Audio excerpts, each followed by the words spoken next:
এখনকার দিনে প্রায় সবার হাতেই স্মার্টফোন রয়েছে, কিন্তু তারপরেও একটা ইলেকট্রিক বিল জমা দেওয়ার জন্য ইলেকট্রিক অফিসে লাইন দিতে হয় কিংবা কোনো অনলাইন সেন্টারে গিয়ে ইলেকট্রিক বিল জমা দিতে হয়। আপনার বাড়িতে পিসি বা ল্যাপটপ থাকার দরকার নেই, আপনার হাতে স্মার্টফোন দিয়েই আপনি কিন্তু ইলেকট্রিক বিল জমা দিতে পারবেন। পিসি এবং মোবাইলের ক্ষেত্রে পুরো সেম প্রসেস আপনাকে দেখিয়ে দিচ্ছি। দেখুন, গুগলে এসে এখানে সার্চ করবেন WBSCDCL, ঠিক এইটা লিখে সার্চ করলেই এই দেখুন পেজটা ওপেন হয়ে গেছে। দেখুন এই পেজটাতে দেখুন ফার্স্টে লেখা আছে ওয়েলকাম টু WBSCDCL, তার ঠিক নিচেই দেখুন লেখা আছে কুইক পে বিল। আপনি কিন্তু সেকেন্ড অপশনটায় প্রেস করবেন কুইক পে বিল। কুইক পে বিল এই অপশনটা প্রেস করলে খুব সহজেই কিন্তু আপনি বিলটা জমা করতে পারবেন। এই কুইক পে বিল অপশনটায় প্রেস করলে একটা নতুন পেজ ওপেন হয়ে যাবে। এবার দেখুন ফার্স্টে দেখাচ্ছে কনজিউমার আইডি। আপনার যে কনজিউমার আইডি যেটা বিলে আছে সেই কনজিউমার আইডিটা এখানে আপনি লিখে দিবেন। আমি এখানে আমার কনজিউমার আইডিটি আমি লিখে নিচ্ছি। কনজিউমার আইডিটি লেখা হয়ে গেলে একটু নিচের দিকে এলে দেখতে পাচ্ছেন ক্যাপচার। এই ক্যাপচারটা ঠিক করে দেখে বসিয়ে নিবেন। তারপরে দেখুন নিচে ঠিক প্রসেস বাটন আছে, এই প্রসেস বাটনটাই কিন্তু ক্লিক করতে হবে। প্রসেস বাটনে ক্লিক করার সঙ্গে সঙ্গে নতুন একটা পেজ ওপেন হবে।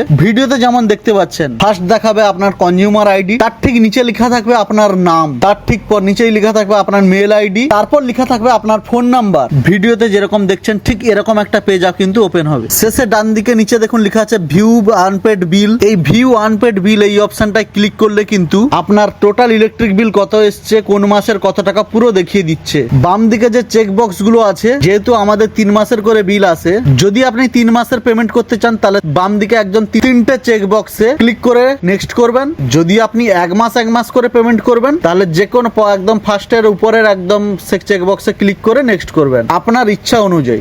ডেটটাও দিয়ে দিয়েছে। যেহেতু আমি এখানে 1 মাসের পেমেন্ট করব, তাই আমি উপরের ফার্স্টের চেক বক্সটায় ক্লিক করে নেক্সট করে দিলাম। এরপরে দেখুন বিল ডেস্ক না SBI পেমেন্ট। যেহেতু আমি এখানে ইউপিআই ট্রানজাকশন করব, ফোন পে, গুগল পে, ঠিক সেই কারণে বিল ডেস্ক চুজ করে একটু নিচের দিকে এগিয়ে এলে দেখুন আই এগ্রি অপশন আছে, ওইটাই টিক মার্ক করে পেমেন্ট অপশনে এগিয়ে গেলাম। ঠিক এইভাবেই কিন্তু একটা নতুন একটা পেমেন্টের পেজ ওপেন হবে। 632 টাকা পেমেন্ট দেখাচ্ছে দেখুন আমার এখানটায়। এখানে আপনি ইউপিআই অপশনে গেলে এখানে আপনি অনেকগুলো অপশন দেখতে পাবেন। ইউপিআই যেহেতু খুবই সহজ হয়, ঠিক সেই কারণে আমি এখানে ইউপিআই অপশন চুজ করব। দেখুন ইউপিআই অপশন চুজ করার পরে দেখুন মাঝখানটায় দেখুন শো কিউআর বলে অপশন দেখাচ্ছে। শো কিউআর ওই অপশনটার উপরে প্রেস করলে কিন্তু কিউআর কোড শো হবে। এই হচ্ছে সেই কিউআর। এইটাকে আপনি মোবাইল ফোনে স্ক্যান করতে পারেন কিংবা আপনি ডাইরেক্ট ইউপিআই তে পেমেন্ট করতে পারেন। আপনার যেরকমটা সুবিধা হবে সেরকমটাই কিন্তু আপনি করবেন। এখানে কিন্তু 5 মিনিটের মধ্যে পেমেন্ট করতে হবে। আমি এখনই আপনাকে পেমেন্ট করে দেখাচ্ছি। দেখুন আমার পেমেন্টটা কিন্তু হয়ে গেছে কমপ্লিট। এবার কিন্তু রিসিপ্টটা ডাউনলোড করতে হবে। রিসিপ্টটা এখনই দেবে। এই দেখুন প্রিন্ট রিসিপ্ট বলে অপশন চলে এসেছে। কত টাকা পেমেন্ট করেছি, ট্রানজাকশন আইডি সবকিছুই কিন্তু চলে এসেছে। এই রিসিপ্টটা মোবাইলে কিন্তু আপনি ডাউনলোড করে রাখবেন। দেখুন রিসিপ্টটা আমি ডাউনলোড করে নিয়েছি। ঠিক ওই পদ্ধতিতে কিন্তু ইলেকট্রিক বিল পেমেন্ট করা হয়। ভিডিওটি ভালো লাগলে চ্যানেলটিকে অবশ্যই সাবস্ক্রাইব করবেন।